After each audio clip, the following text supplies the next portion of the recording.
से हमारी पार्टी के देवेंद्र सिंह जी बबली ने गलत शब्दों का प्रयोग किया, उसे माफी मांगनी चाहिए सरपंचों से। तेरी कबर खुदेगी, आज नहीं तो कल खुदेगी। तेरी कबर खुदेगी, आज नहीं तो कल खुदेगी। हमने यहाँ नाड़ ब्लॉक में धरना दिया हुआ है ई टेंडरिंग के खिलाफ। सरकार ने सीमा घटा दी, खर्च सीमा वो 2 लाख कर दी सरपंच की। हम चाहते हैं कि वो 20 लाख तक हमें मिले और टेंडर प्रणाली को खत्म किया जाए। देवेंद्र बबली मुर्दाबाद, देवेंद्र बबली मुर्दाबाद, सरपंच एकता जिंदाबाद। एक आदमी कोई भी पार्टी को नीचे ले जाने का काम करता है तो उस आदमी को उसका साथ ना दे करके उसे जनता जनार्दन के बीच जा करके, सरपंचों के बीच जा करके उन्हें माफी मांगनी चाहिए। बीजेपी सरकार मुर्दाबाद, बीजेपी जेजेपी सरकार मुर्दाबाद, देवेंद्र बबली मुर्दाबाद। वो आज जांच ले, जहाँ जहाँ काम हुआ है वो एकदम निम्न स्तर का काम है। ये सरकार का जो घमंड है, ये जनता के बलबूते पे कूद रहे हैं। इन्हें ये नहीं मालूम कि 2024 में यही जनता, यही जनप्रतिनिधि जब इनके विरोध में उतरेंगे तो 2024 दूर नहीं है। इनको यहाँ खाता भी अब लिमिट होगी 2 लाख की। 2 लाख में से एक पाइपलाइन ठीक नहीं हो सकती। और ये काम भी ये खुद ही कर लूँ। जब इन्होंने लूटने का काम तो कर ही रखा है, लूटने का जुटने का, तो ये अपने जो मित्र हैं ठेकेदार उनको ये काम देना चाहते हैं। सरपंच को तो बदनाम करवाने का काम कर रहे हैं। भाई कोई काम होगा वो काम करके इनके मित्र चले जाएंगे, बदनाम सरपंच हो जाएगा। भाई ये खा गया इनमें। क्या करते हैं, पहले रोड बनाएंगे, फिर उसको पाड़ेंगे, फिर उसमें भाई पाइपलाइन डाल लेंगे, फिर सीवर डाल लेंगे, फिर वो वेस्टेज, फिर वो ठोकरे खाएंगे। इनको सरकार चलानी नहीं आ रही, इनकी समझ में नहीं आ रही सरकार चलती कैसे है। लोगों को जो जिन लोगों को पूरी जनता ने समर्थन दिया है उनको चोर बताने लग रहे हैं। भाई क्या चोरी करते देख लिए? चोरी तो उन लोगों ने की है, 4 साल देश को प्रदेश को लुटा है। और 23 तारीख को हर ब्लॉक लेवल के ऊपर पूरी हरियाणा के अंदर देवेंद्र बबली और मनोहर लाल खट्टर का हम पुतला फूकेंगे। सरपंच एकता जिंदाबाद। खट्टर तेरी कबर खुदेगी, आज नहीं तो कल खुदेगी। खट्टर तेरी कबर खुदेगी, आज नहीं तो कल खुदेगी। देवेंद्र बबली मुर्दाबाद, देवेंद्र बबली मुर्दाबाद। नमस्कार, आप देख रहे हैं स्टेट न्यूज़ हरियाणा और मैं हूं अमित अमन।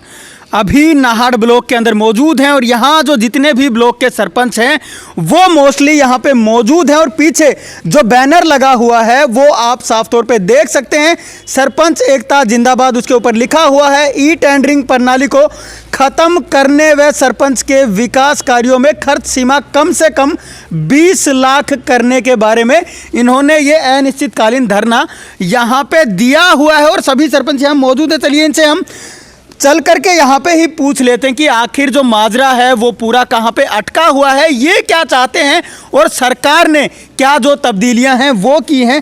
चलिए हम जान लेते हैं। यहाँ पे जो पार्षद प्रतिनिधि वो भी मौजूद है और सभी जो सरपंच हैं इलाके के वो भी यहीं पे मौजूद हैं। सर, सबसे पहले आप लोगों में से कौन बोलना चाहेगा, ये बताएं। आप प्रधान हैं सर, आप बताएं कि मामला पूरा है तो है क्या?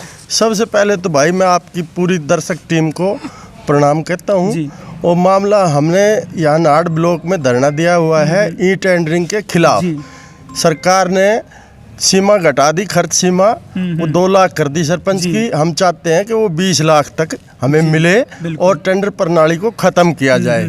इसी बात के चलते हमें इससे होने वाला जो नुकसान है वो बताएं आप, क्या नुकसान होगा इससे? इसका सीधा सीधा नुकसान तो 2 साल इन्होंने, सरकार ने अपने लेवल पे काम कराया है। पंचायतें भंग थी, उनकी जो काम की गुणवत्ता है वो, अगर मैं आपके चैनल के माध्यम से बता रहा हूँ, वो आज जांच ले, जहाँ जहाँ काम हुआ है वो एकदम निम्न स्तर का काम है।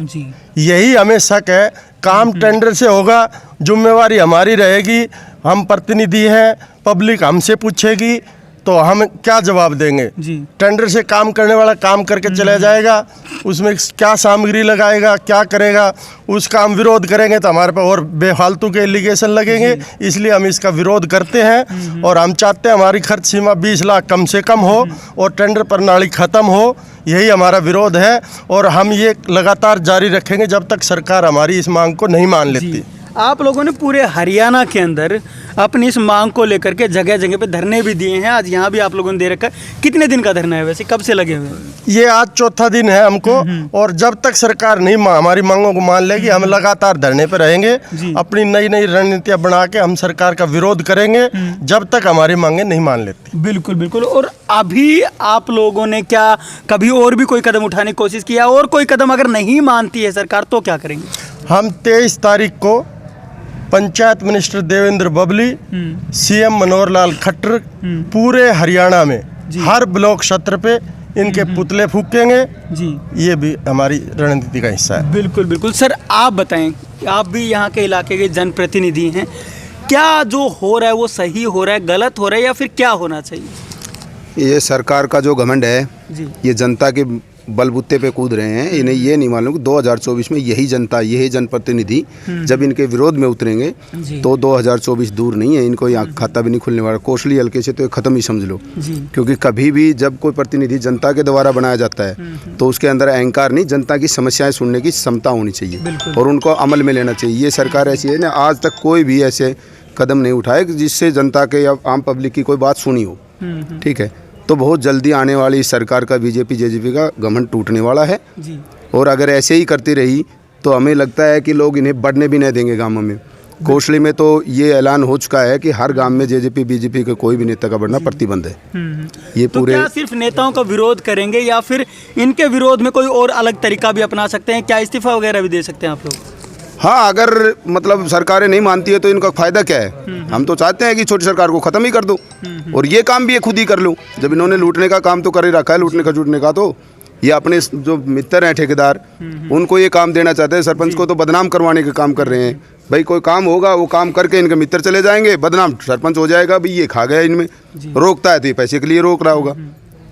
जैसे जो काम चलता आ रहा था, इससे पहले सब पंचायतें संतुष्ट थी पहले वाली सरकारों में। अब इन्हें क्या दिक्कत हो गई कि ये घटा के सीमा कोई भी चीज़ घटाने के बजाय बढ़ाई जाती है। जैसे सरकारी स्कूल का मैटर है, ठीक, ये इनको बढ़ावा देना चाहिए थे, ख़त्म कर रहे हैं। सरपंच पंचायत की जो पावर थी वो बढ़ानी चाहिए थी, क्योंकि जब पंचायत जब गाम किसी को चुनता है तो वो ईमानदार और साफ छवि देख के ही चुनता है जी। ये उन्हीं के ऊपर एलिगेशन लगने का काम है कि भाई ये पारदर्शिता नहीं होगी, हम पारदर्शिता कर रहे हैं, जबकि सबसे बड़ा जो निर्णय हो वो जनता का होता है, वोटर का होता है।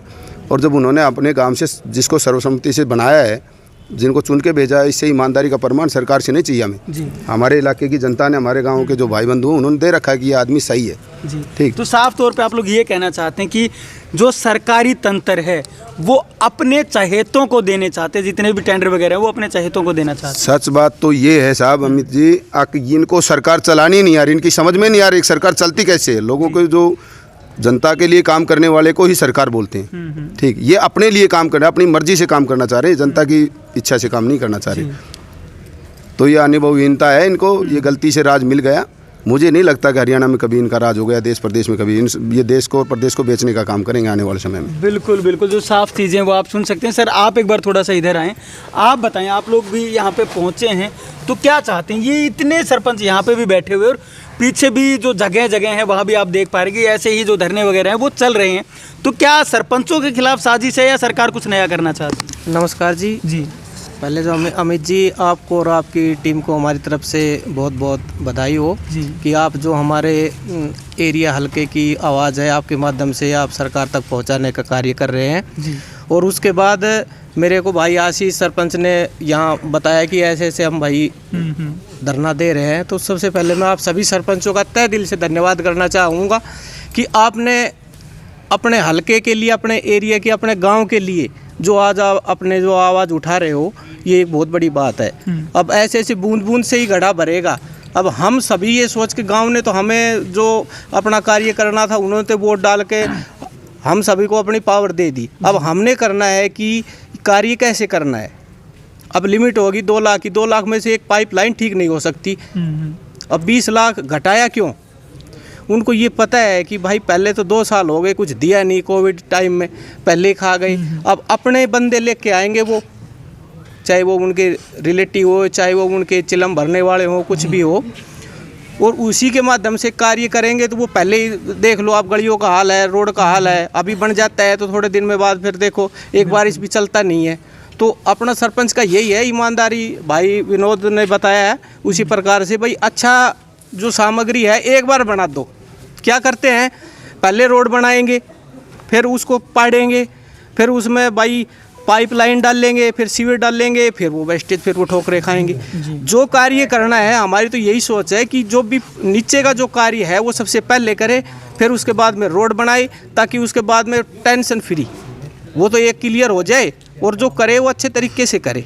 और सरपंच को तो गांव में रहना है, उसको पता है गलत करेगा तो आगे जनता उनको जवाब देगी। यार बाहर का मैं हूँ, बाहर का आ गया, मेरे को टेंडर ले लिया घूस देख के या किसी प्रकार से, अब मैं तो करके चला जाऊँगा, पाड़े जाऊँगा, बाकी इसके पाड़ोगे, ऐसा ये गलत है। हम पूरी तरह से साथ है पूरी टीम के, और जो भी होगा हमारे से तय दिल से इनके साथ है। बिल्कुल बिल्कुल, साफ तौर पर जो चीज़ें हैं वो निकल करके सामने आ भी रही हैं। आप लोगों में से कोई और भी बोलना चाहता है? एक बार आगे आए आप भी एक युवा सरपंच हैं, तो आप बताएं क्या दिक्कतें आ रही हैं अभी? देखिए, दिक्कतें जो हैं बिल्कुल साफ हैं कि जो अब जो सरकार जो चाह रही है, सरकार सब कुछ अपने जेब भरना चाहती है, अपने चहेतों को अपने टेंडर देना चाहती है। और वो टेंडर इसलिए देना चाहती है, अब सरकार को ये लग रहा है कि अब आने वाला समय इनका है नहीं, तो 1 साल है, इसके अंदर लूट खसोट करके अपनी जेबें भरे। मेन चीज़ जो है ये टेंडरिंग से क्या होगी कि टेंडर जो लगा दिया, टेंडर अपने लोगों को देंगे, टेंडर करने के बाद ये लोग जो भी क्वालिटी देंगे, लो क्वालिटी दे करके अपना पीछा छुटा जाएंगे। जो 2-4 साल के अंदर वो चीज़ें डैमेज हो जाएंगी, उसका भुगतान कौन करेगा? सरपंच ने तो भुगतान करके दे दी, उनकी पेमेंट कर दी, और पेमेंट देने के बाद कोई नहीं आने वाला। और जो क्वालिटी है वो गाड़ी खाने का काम जो है वो सरपंच करेंगे। मड़ाई जो है ये सरकार अपने खुद खाना चाह रही है। हम ये चाहते हैं कि हमारे सरपंच गाँव ने चुन के भेजा है, वो इसलिए उनके ऊपर विश्वास है, साफ छवि है। और ये सरकार देवेंद्र बबली चोर बता रहे हैं इन लोगों, जो जिन लोगों को पूरी जनता ने समर्थन दिया है उनको चोर बताने लग रहे हैं। भाई क्या चोरी करते देख लिए? चोरी तो उन लोगों ने की है, 4 साल देश को प्रदेश को लूटा है, और अब हमारे ऊपर वो एलिगेशन लगा रहे हैं। आप अब पाकसाफ पढ़ने की कोशिश वो करने लग रहे हैं। तो हमारी एक ही मांग है, जनता ने हमें चुना है, कम से कम 20 लाख रुपए तक की पावर एक सरपंच के पास होनी चाहिए। तो अब आगे क्या कदम उठाने के बारे में सोच रहे हैं? देखिए, अभी हमारी जो रणनीति है, अभी जो जेजेपी और बीजेपी के नेताओं का बहिष्कार करने का हमारे जो है एसोसिएशन का फैसला वह है, और 23 तारीख को हर ब्लॉक लेवल के ऊपर पूरी हरियाणा के अंदर देवेंद्र बबली और मनोहर लाल खट्टर का हम पुतला फूकेंगे। और जो भी जन आंदोलन की अगर ज़रूरत पड़ी तो आंदोलन भी हम करेंगे। बातें जन आंदोलन तक की हो रही हैं कि यहाँ पे अगर इनकी बातों को नहीं माना जाता है तो जन आंदोलन भी होगा। और उसके साथ साथ जो एक दूसरी बात बताई थी कि इस्तीफे की तैयारियां भी हो सकती हैं कि जब सरकार काम ही नहीं करने देगी तो फिर इस सरकार का जो छोटी सरकार बताई जा रही है इसका काम ही आखिर क्या रह जाएगा। ई टेंडरिंग से इनको जो काम है वो मिलना चाहिए, और 20 लाख तक की जो सीमा है वो भी यहाँ पे बताई गई है कि वो होनी चाहिए, जो कि अब घटा करके मात्र ही 2 लाख रुपए कर दी गई है। इन सरपंचों का आरोप सीधा सरकार के ऊपर है कि सरकार अपने चहेतों को जो टेंडरिंग है वो देना चाहती है, और उसके बाद में बड़े बड़े जो घोटाले हैं उनको अंजाम दिया जाएगा, ये इनका आरोप है। सर आप बताएं क्या कहना चाहते हैं? आप तो जो आपकी पार्टी है वो भी सरकार के अंदर शामिल है, तो आप क्या कहेंगे? मैं 2019 में कौशली से जेजेपी का प्रत्याशी रहा। सबसे पहले मैं आप सबको नमस्कार और बधाई देना चाहता हूं कि आप जनप्रतिनिधि चुने गए हैं, तो आप सबको मेरी तरफ से बधाई। मैं लेट इसलिए रहा, कुछ जगह दे पाया, कुछ जगह नहीं, कि मुझे हार्ट की प्रॉब्लम हो गई थी और सर्वाइकल हो गया था जी। अब मैं कहना चाहूँगा कि जिस तरह से हमारी पार्टी के देवेंद्र सिंह जी बबली ने गलत शब्दों का प्रयोग किया, उसे माफ़ी मांगनी चाहिए सरपंचों से। एक आदमी कोई भी पार्टी को नीचे ले जाने का काम करता है तो उस आदमी को उसका साथ ना दे करके उसे जनता जनार्दन के बीच जा कर के, सरपंचों के बीच जा कर के उन्हें माफ़ी मांगनी चाहिए। और हम आपको भरोसा और विश्वास दिलाते हैं कि हम पूरी हमारी जो छोटी जन प्रतिनिधि छोटी सरकार, जो ग्रामीण अंचल में बसने वाले सभी का मान सम्मान है, इनके साथ हम खड़े हैं और पार्टी भी खड़ी है एक, और आपकी बात सुनने के लिए जी। और वहाँ तक दुष्यंत जी को बताने के लिए आपके बीच में हाजिर हुए हैं और आपकी बात का समाधान करवा करके रहेंगे। और आपके लिए चाहे हमें कहीं तक गुजरना पड़े, आपका साथ नहीं छोड़ेंगे। इसी तरह से टोल की भी बात आई, दलगत राजनीति से ऊपर उठ करके इलाके की जो भी बात है कि हम दलगत राजनीति से ऊपर उठ करके आपका साथ सदा देते रहे और सदा देते रहेंगे। बिल्कुल बिल्कुल। लेकिन आपके जो मेन जनप्रतिनिधि जिनको आप बोलते हैं, पार्टी के जो आप जिनको सर्वे सर्वा बोलते हैं, दुष्यंत चौटाला जी, वो सरकार के अंदर 10 मंत्रालय लेकर के बैठे और आप यहाँ पे बैठ करके ये बातें कह रहे हैं कि वो जो जनप्रतिनिधि, छोटे जनप्रतिनिधि हैं, इनके साथ हैं, तो ये कैसे संभव हो पाएगा? हमारी सरकार आज साझली सरकार है, हमारी अकेली पावर नहीं है। जिस तरह से सरपंच साहब सारे बैठे हैं, जानते हैं कि मोहर जैसे सरपंच की चलती है, उप सरपंच तो बाद में करता है, सारी पावर उनके पास होती है। लेकिन जिस तरह से मैं कहना चाहूँगा, जेजेपी सदा चौधरी देवलाल की नीतियों पर जन आंदोलन, जनता की जो आवाज़ है, उनका मान सम्मान रखते हुए सदा उनके हक की बात करेंगे। हम भी आपको कहना चाहते हैं कि आपके लिए हमारे दुष्यंत जी चौटाला आपकी बात को मानेंगे, और अकेले नहीं है तो उनसे कॉमन मिनिमम प्रोग्राम जैसे चलता तो उनसे बात करके आपकी बात को हर संभव मनाने का जो है ना प्रयास करेंगे और आपके साथ खड़े मिलेंगे। जी, बहुत बहुत धन्यवाद। धन्यवाद। यहाँ जो सरकारें हैं वो जनता के द्वारा चुनी जाती हैं, लेकिन साफ तौर पे वही लोग जो साथ में बैठे होते हैं कभी विपक्ष में बैठे होते हैं, और जब वो साथ बैठते हैं तो बातें दूसरे तरीके की होती हैं, और जब विपक्ष में बैठते हैं तो बातें दूसरे तरीके की होती हैं। लेकिन क्या सही में चीज़ों पे अमल हो पाएगा, ये बड़ा सवाल है। नमस्कार, धन्यवाद, जय हिंद, जय भारत।